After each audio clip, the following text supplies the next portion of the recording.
We're tracking right now. Jordan Love's going to be a game-time decision with his knee injury against Minnesota. As for Joe Mixon with the ankle injury, it's not looking great. It could be another Cam Akers week. He had 9 of 11 of the running back carries.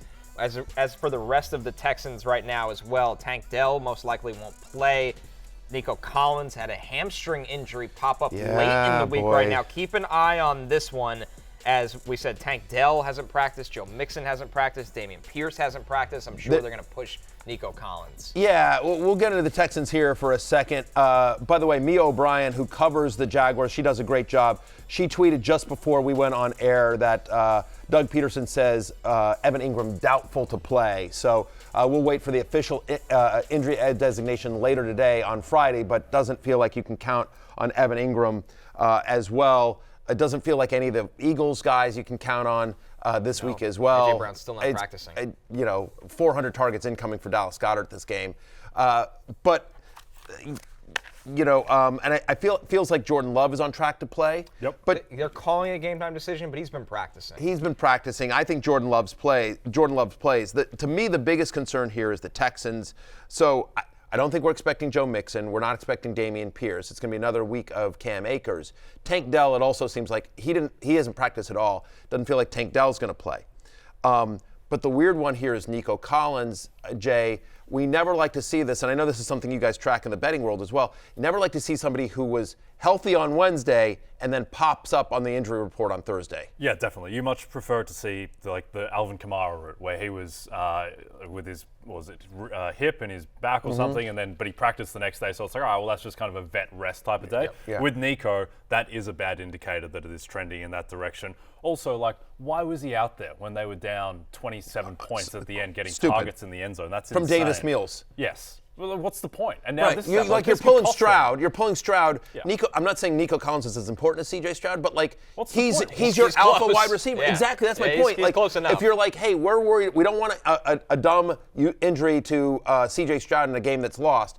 Why is Nico Collins out there? Why is anyone that that's important to you out there? And so. This is dumb. Hamstring as well, you always worry about re-aggravation there, soft tissue injury. Right. The line has dropped from 7 to Texans minus 6.5 off of the Dell and Collins news too. It is worth noting, though, Stephon Diggs is my wide receiver 15. Look, and he's averaging 8 targets a game. He's gotten 30% of Houston's red zone targets. And assuming that if Dell and Collins both miss, you'll see some Robert Woods, you'll see some Xavier Hutchinson, obviously. Dalton Schultz will be in the mix as well, but would feel like a big Stephon Diggs game in this one as well, especially given the fact that, he's getting a bunch of red zone work and only 2 teams are worse than 2 teams. Yes, 2 teams are worse than the Jacksonville Jaguars in terms of most passing yards per game given up this year as well. So it's a great matchup. If ever there was a game that Houston might feel like, hey, let's rest our stars, they're at home to the Jaguars. But yeah, wheels up for Stephon Diggs. Yes, indeed. Diggs up. Yes. Dig up. It's impressive, Matthew, that you have stored in your head the passing against rankings that you could just kind of grab at any point. Yeah, thank you very much. I appreciate that. Every once in a while, I look at I do some research before the show.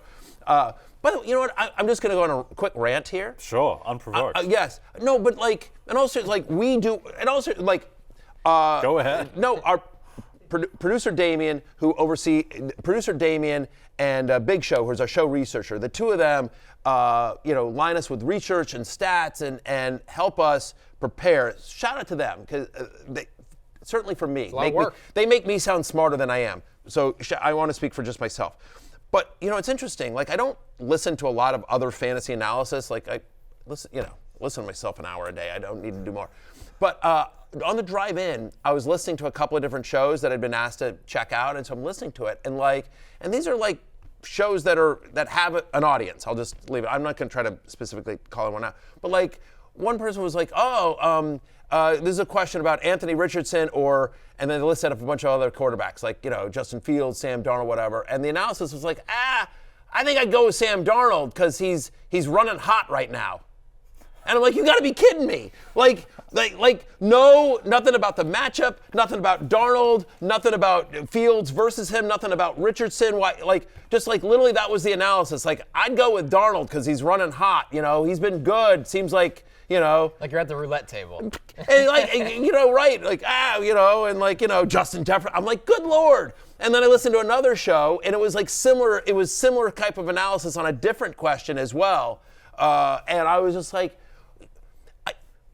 I can't believe I'm saying this, but whatever the three of us are paid, it's not enough. At least we're doing some research over here. It was I could not believe this. Like, and again, this is a small sample size, and I know there are people in our industry that do great work, and there are people out there that I really respect. And honestly, go see who I follow on social media. If you're curious, like who I respect, the people I follow on social media are the people I respect. So that is if you care about that sort of thing. And there's a lot of people in our industry doing great work. So it's not, but I was just like, I couldn't believe it. Like just two different shows that I've been said, oh, you should check this out. And that was, he's running hot. I like running hot. It drove me up a wall. It drove me up a wall. Interesting road you veered down there, Matthew. But it literally just happened on the ride in this morning, and just because you were like, you know, we were talking about the sure, you've got the passing stats. Yeah, whatever. The three of us collectively, we do research, and we have a team that helps us out, obviously, in a significant way. And anyway, like, I don't know, like. Opinions are opinion, like, you know, and like I'm not gonna ever kill somebody on some, you know, I've gotten stuff wrong all the time, so do other people. I just give me a reason. Right. Give me a reason why you like Darnold. I don't care if you're right or wrong about that analysis. Just tell me this is why I think this. Yep. I will say before we move on to Diontae Johnson's groin, yes. I will say that fantasy has become a very efficient industry, and it is very accurate and predictive of what is going to happen statistically. It powers betting markets right now, and the reason that is because there is a lot of great research out there, and there is a lot of time that goes into this. Now, not every show is going to be like that, but there is a lot of good content out there, and hopefully we're among that. Yeah, and right, and there's a whole other conversation about people that are good at research and then people that are good on air, and they aren't always the same thing. And so there are people that, you know, maybe they don't do a podcast, but they have a really good website, or they're really good on social media or whatever. Or they write, you know.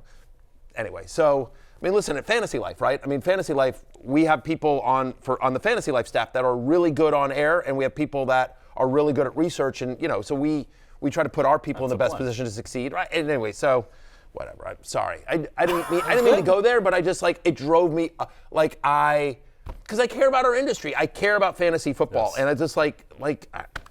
Do better. That's all I'm saying. Do better. That's all I'm asking. And again, there are many people out there that do great work. Yeah. You could have came here on a Friday, just mailed it in, called it a week, but you saved your best for last.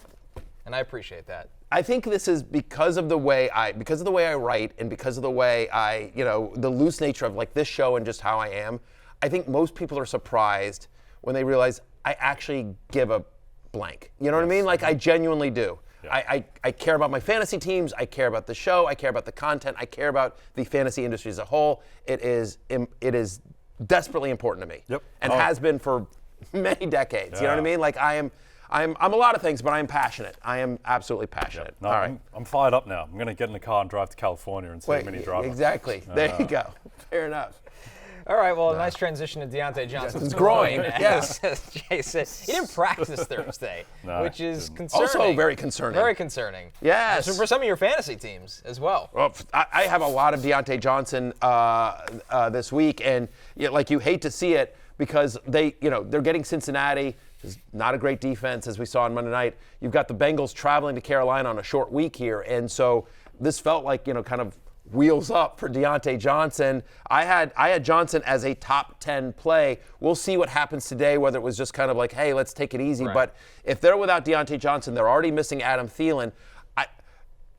Somebody will step up. The question is who. I will rank Xavier Legette the highest of the Carolina pass-catching options, but you could see Jonathan Mingo.